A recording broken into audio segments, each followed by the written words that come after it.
Hello প্রিয় বন্ধুরা, সবাই কেমন আছেন? আশা করি সকলে ভালো আছেন। আজকে ভিডিওটি হচ্ছে তাদের জন্য যারা হচ্ছে লাইফ স্টোরি শুনতে খুবই ভালোবাসেন। সো আজকে আমরা শোনাবো হচ্ছে বিল গেটসের লাইফ স্টোরি। যেহেতু উনি হচ্ছে আমাদের টপ র্যাঙ্কিং ও একজন সেলিব্রিটি মানুষ, বলতে গেলে উনি সবচেয়ে ধনী, বিশ্বের সবচেয়ে ধনী মানুষ এখন বর্তমানে। আমরা অনেক সময় ওনার একটা স্টোরি শুনি ছোটো, যে উনি যদি একটা রুপি মাটিতে ফেলেন এবং ওই রুপিটা তোলার জন্য তো যে সময়টা, ওই সময়টা ওনার নাই, ওই সময় ওনার লস হবে অনেক হাজার হাজার কোটি টাকা। সো এটা আমরা এখন ওনাকে নিয়ে ওই জিনিসগুলো মানে গল্প হিসেবে ধরে নিই, কিন্তু আপনি যদি এই জিনিসটা করেন এটা কিন্তু আপনার কোনোভাবেই এটা গল্প হয়ে দাঁড়াবে না। এই জন্য উনি কী কী করলেন লাইফে, এবং আপনার ওই স্টোরিগুলো শোনার পরে এখন আপনিও কীভাবে ওনার মতো একজন সাকসেস লাইফ স্টোরি বানাতে পারবেন, এইটা আপনি কি করতে পারেন। সো আমি আজকে এটা নিয়েই বলবো। ওনার বাবা একজন আইনজীবী ছিলেন। সো আইনজীবীর ছেলে হিসেবে উনি সর্বোচ্চ চেষ্টা করছেন যে আমি লাইফে কিছু করব, এবং সেটাই করার জন্য উনি প্রস্তুত, সবসময় যে কাজগুলো করতে হয় সেগুলো করছেন। দেখেন, একজন বিজনেসম্যান হইতে গেলে আমাদের সবচাইতে প্রথম যে জিনিসটা থাকতে হবে, আমাদের টার্গেট থাকতে হবে, যে আমরা ওই জিনিসটায় পৌঁছাতে হলে আমাদের কী কী করতে হবে। আমাদের প্রথমে একটা রোড ম্যাপ বানাতে হবে। ম্যাপ বানানোর পরে দেন আমরা ওইটায় যাওয়ার একটা আগ্রহ থাকবে, যে আমি ওইটা পৌঁছাবো, আমি কখনো ওইটা থেকে সরে আসবো না। ইভেন আপনি যখন ওইটা থেকে সরে আসবেন, দেখবেন আপনার কিন্তু ওই জিনিসটা ভালো লাগবে না। আপনাকে ভিতরে এমন একটা জিনিস জাগ্রত করেন যেটা আপনাকে সামনে নিয়ে যেতে পারে। যেমন আপনি আজকে বিল গেটসের কথাটা শুনবেন যে উনি কীভাবে সাকসেস হয়েছে। আমি পুরোটা বলবো যতটুকু সম্ভব আমার ক্ষেত্রে। উনি হচ্ছে প্রথমে উনি একটা ছোটো স্কুলে ভর্তি হন। স্কুলে ভর্তি হওয়ার পর ওনার কিন্তু স্বপ্ন ছিল যে আমি কম্পিউটার নিয়ে কিছু একটা করব। সো উনি স্কুলে অনেকদিন পড়াশোনা করেন। স্কুলে গণিত এবং কম্পিউটার রিলেটেড ওনার অনেকটা জ্ঞান ছিল। এটা হচ্ছে গড গিফটেড, যেহেতু আলাদা একটা এক্সট্রা জ্ঞান ছিল। সো এখানে ওই জিনিসটা ওনার বেশি ভালো লাগতো। ক্লাসের ক্ষেত্রে ওই জিনিসটা উনি সবচাইতে বেশি করতেন অন্যদের থেকে। সো এটা নিয়ে উনি একটা স্কুলে ভর্তি হন। তারপরে হচ্ছে উনি পড়তে থাকেন, এবং ওইটার সাথে সাথে উনি ভালোভাবে কীভাবে লাইফটা রিয়েলাইজ করতে পারবেন এবং উনি গুছিয়ে নেন। উনি কিন্তু বন্ধুদের সাথে বেশি আড্ডা দিতেন না। আড্ডা তখনই শুরু করেন যখন উনি লাইফে করতে পারেন।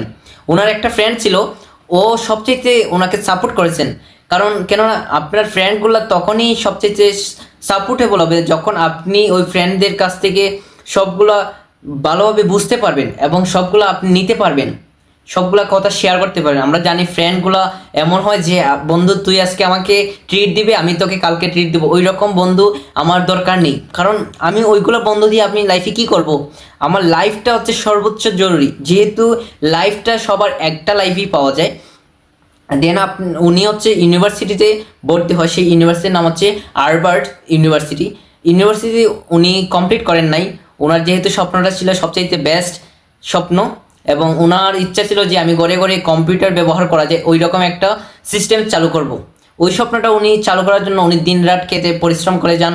পরিশ্রম করতে করতে একটা দিন পর ওনার মাইক্রোসফট যেই অফিসিয়াল পেজটা উনি উন্মোচন করেন ওনার গড়ে, এবং ওনার বাবা মা প্রথমে স্টার্ট করেন। দেন ওনার আশেপাশে যতগুলা গড় আছে সবাইকে ওইটা নিয়ে আগ্রহী বাড়ান।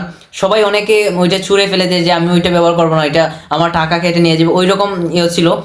যেহেতু আগের মানুষ ততটা ছিল না, তাই সবাইকে উনি কোনোভাবে বুঝিয়ে অনেক কষ্ট হয়েছে। দেন উনি এখন কিন্তু সারা বিশ্বে এই মাইক্রোসফটটা ইউজ করতেছেন। যারা যারা ইউজ করছেন আশা করি সবাই জানেন, যাদের ল্যাপটপ আছে তারা অবশ্যই ইউজ করতেছেন। অ্যান্ড উনি কিন্তু ওই আগ্রহটা, ওনার একটাই আগ্রহ ছিল যে আমি ঘরে ঘরে কম্পিউটার নিয়ে কিছু একটা করব। অ্যান্ড ওইটা নিয়ে যেহেতু উনি আগাইছেন, দেন উনি কিন্তু এখন আজকে সাকসেস এবং বিশ্বের সর্বোচ্চ ধনীর পর্যায়ে উনি একজন আছেন। আমাদেরকেও ওই সিচুয়েশনটা মেনটেন করতে হবে যে আমি কখন কি করতে পারবি। আপনি ওইটা মাথায় রাখবেন, আপনি কোন ফ্যামিলি থেকে বিলং করতেছেন। এবং দেখেন, আপনার অনেকে আছে যে বলে এখন আমরা লাইফে কিছু করতে পারবো এবং সর্বোচ্চ জায়গায় কেন যেতে পারতেছেন না। এইটার পেছনে অনেক কারণ থাকতে পারে। যেমন কিছু জিনিস থাকে হচ্ছে গড গিফটেড জিনিস, যেগুলো সবার কাছে থাকে না, এবং সবার কাছে হচ্ছে ইউনিক জিনিসগুলো থাকে। আমরা চেষ্টা করব আমাদের ভিতরে কোন জিনিসটা সবচেয়ে ইউনিক হিসেবে ইউজ হচ্ছে ওই জিনিসটা আমাকে খুঁজে বের করা, এবং ওইটার পেছনে আমি যেন কাজ করতে পারি ওইটা নিয়ে আমি সবসময় আগানোর চেষ্টা করব, দেন আমি কিন্তু সাকসেস হওয়ার মূল চাবিকাঠি ওইটাই থাকবে। এবং আপনি একটা টার্গেট রাখবেন। আপনি যদি আপনার মনে করেন আপনার বিজনেসে একটা বিজনেস করলেন, ওইখানে আপনি প্রথমেই 5,000 লোক এনে ফেললেন, দেন কী হবে, আপনার প্রথমেই কিন্তু আপনি লস করে গেলেন। এমন কাজ করবেন না যেটা আপনার প্রথমেই আপনার মোটিভেশনটা নষ্ট করে দেয়।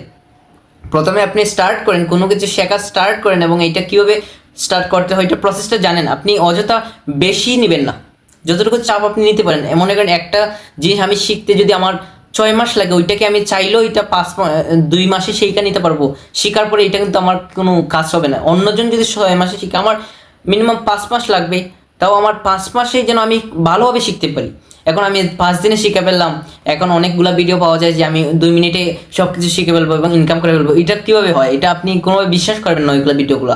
আমি রিয়েল লাইফ থেকে আপনাদেরকে বলতেছি যে আপনারা এখনও টার্গেট রাখুন যে আপনি লাইফটা হচ্ছে সাজাবেন, দেন সাজানোর পরে আপনি হচ্ছে এটা একটা রোড ম্যাপ বানাবেন। বানানোর পরে আপনি ওই রোড অনুযায়ী চলবেন। দেখেন, আপনার যদি কোনো জায়গায় যেতে হন, প্রথমে এখন ম্যাপ দেখেন, ম্যাপ দেখে যে আমি ওই জায়গায় যাব, এখন কীভাবে যেতে হবে এটা আমি প্রথমে মাইন্ড সেট আপ করবেন। দেন কিন্তু আপনি ওইটার পরিমাণ আপনি কাপড় চোপড় গুছিয়ে নেবেন। দেন আপনি টাকা পয়সা যতগুলো লাগবে, এবং এখানে যদি ঠান্ডা থাকে এবং গরম থাকে ওই ধরনের কাপড় গুছিয়ে নেবেন। দেন হচ্ছে পয়সা যতটুকু লাগবে অতটুকু নেবেন, আর যাবতীয় যেগুলো লাগে সবগুলো নেবেন। একটা গাড়ি বুক করবেন, দেন ওই জায়গায় যাবেন, ওই জায়গায় গিয়ে খাওয়া দাওয়া করবেন। মানে একটা রুটিনের মধ্যে দিয়ে আপনাদের কোনো কাজ করতে হয়। আপনি যদি রুটিনের মধ্যে কোনো কাজ করেন, দেখবেন লাইফে আপনিও একটা জায়গায় সাকসেস হতে পারবেন। আপনি 2-3টা ভেরিয়েন্টে কাজ করবেন, এটা অনলি একটা কাজ করবেন, আপনাকে লাইফের সাকসেস থেকে কেউই আগাতে পারবে না। সো আজকের ভিডিওটি এই পর্যন্তই ছিল। আপনাদের কেমন লাগলো জানাতে ভুলবেন না। ধন্যবাদ সবাইকে।